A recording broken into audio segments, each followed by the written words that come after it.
जी हाँ दोस्तों, लॉरेंस बिश्नोई और गोल्डी बरार को लेकर सिद्धू के फादर बलकौर सिंह जी ने अभी अभी एक और बड़ा फैसला जो है ले लिया है, जिस फैसले से सिद्धू फैंस को तकलीफ हो रही है कहीं ना कहीं। आखिर क्या है वो फैसला और क्यों पूरे सोशल मीडिया पर, पूरे पंजाब में जो है बवाल मच गया है, खासतौर पे उन लोगों को जो लोग सिद्धू मूसेवाला जी के खासतौर पे दुश्मन बन बैठे हैं।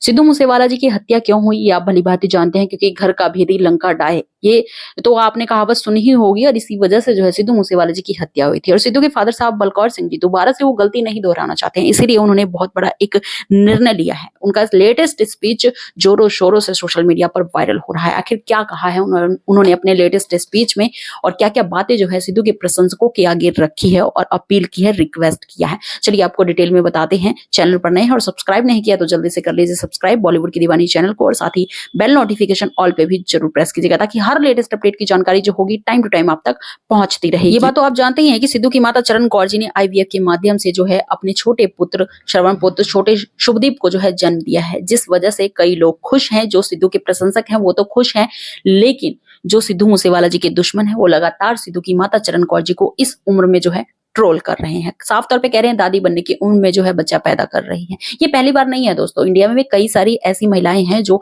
72 की उम्र में, 80 की उम्र में, 82 की उम्र में, 85 की उम्र में भी माताएं बनी हैं, दोबारा से माँ बनी हैं और बाप भी बने हैं। ये पहली बार माता चरण कौर जी ने ऐसा कुछ नहीं कर दिया है जिससे कि बवाल मच रहा है, लेकिन लोगों को बवाल मचाना है तो वो मचा रहे हैं।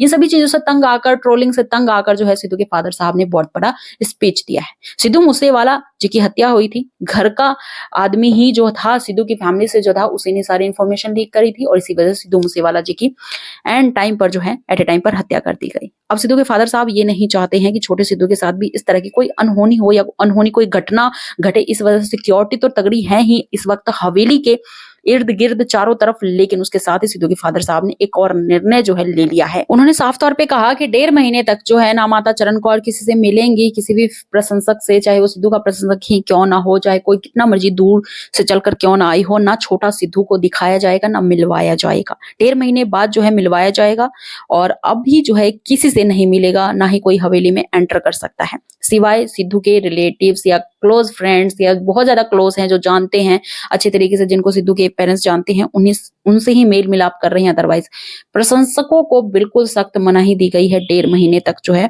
वो नहीं मिलवाएंगे छोटे सिद्धू को। और साथ ही उन्होंने अपने लेटेस्ट स्पीच में ये भी कहा है, इन बातों को रखते हुए साथ ही सिद्धू मूसेवाला जी की हत्या को लेकर भी चर्चा की है। उन्होंने साफ तौर पे कहा है कि उन लोगों को कतई वोट ना दे जो हमारे साथ जो है नाइंसाफी कर रहे हैं। आप जिसको भी वोट दे, देख कर दें, सुन कर दें, समझ कर दें, ऐसे ही किसी को ना दे दे जो पंजाब की बर्बादी चाहते हैं। उस तरह की तमाम बातें जो है रखी है सिद्धू के फादर बलकौर सिंह जी ने, जिसे लेकर साफ तौर पे ट्रोल हो रहे हैं। सिद्धू के फादर साहब की राजनीति खेल रहे हैं अपने बेटे की हत्या को लेकर, लेकिन ऐसा नहीं है। सिद्धू के माता पिता दोनों ही बहुत ज्यादा भोले हैं और दोस्तों उनका टारगेट सिर्फ और सिर्फ अपने बेटे, अपने श्रवण पुत्र, अपने शुभदीप को जो है बड़े बेटे को जस्टिस दिलाने का है और कोई राजनीति नहीं खेल रहे हैं। जो लोग भी इस तरह की तमाम बातें कर रहे हैं, वाहियात बातें हैं, सिद्धू के फादर साहब ने भी ये बात साफ तौर पे कही है कि जो हमें हमारे इंसाफ में हमारा साथ देगा या हमारी सुनवाई करेगा, उसी का हम साथ देंगे, उसी के साथ हम खड़े रहेंगे। साफ तौर पे सिद्धू के फादर साहब ने ये बातें रखी हैं। वेल, आपकी क्या राय है? जरूर अपनी राय कमेंट सेक्शन में लिखिएगा।